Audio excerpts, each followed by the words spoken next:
Mr. Chairman. Gentleman's recognized. It's amazing. We're hearing from the same people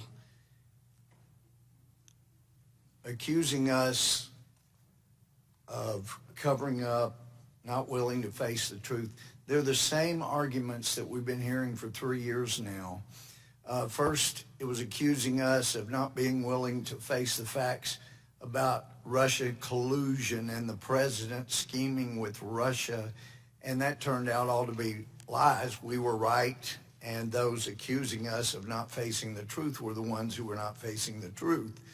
We heard about all kinds of other allegations, and we said, wait, that doesn't appear to be supported. Well, we weren't facing the truth, and there was a lot of media support for those positions, but we still persisted that we were the ones that were right. And this week, these things are all being borne out.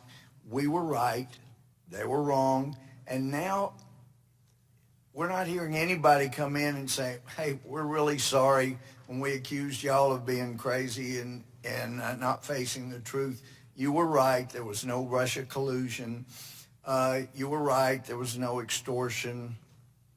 And my friends across the aisle keep changing the subject. What the call made clear is we're interested in finding out about if there was Ukrainian collusion or interference in our election.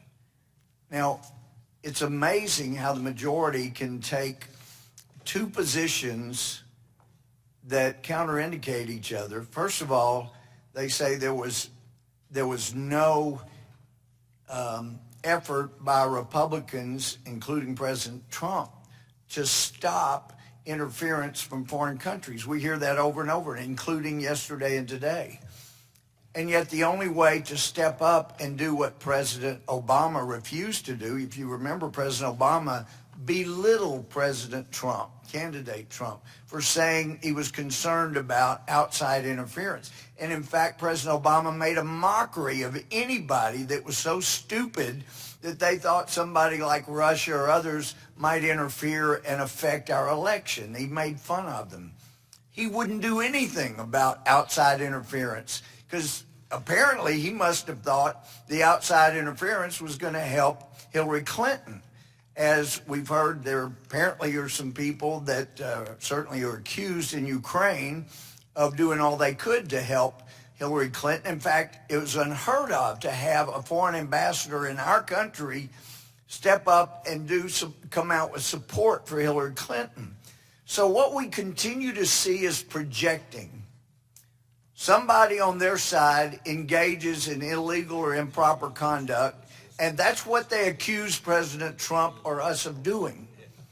And all of this self-righteousness about, for political purposes, I mean, this is from a transcript from December 1st, 1943, when President Roosevelt was talking to Marshal Stalin. He's talking with Stalin. This is apparently in Tehran, they're meeting. But he wanted to talk to him about internal American politics. And from the stenographers, they say that President Roosevelt said there were in the United States 6 to 7 million Americans of Polish extraction. As a political man, he didn't want to lose their votes, and he was explaining he couldn't go public. He didn't care when basically the Soviet Union took over Poland. He didn't care if they cut down Poland's borders from the east and from the west. And he goes on to say, they say jokingly, that when the Soviet armies invade and occupy these areas of Lithuania, Latvia, Estonia, he did not intend to go to war with the Soviet Union on this point, but he continues to emphasize, some of these things he can't go public with. These kind of things have gone on by Democrats for many decades, and here they come after the one guy. He wants to get to the bottom of 2016 foreign interference. And what do they accuse him of?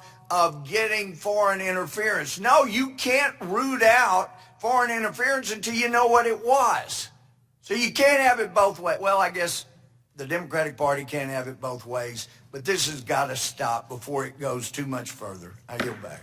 Gentlemen.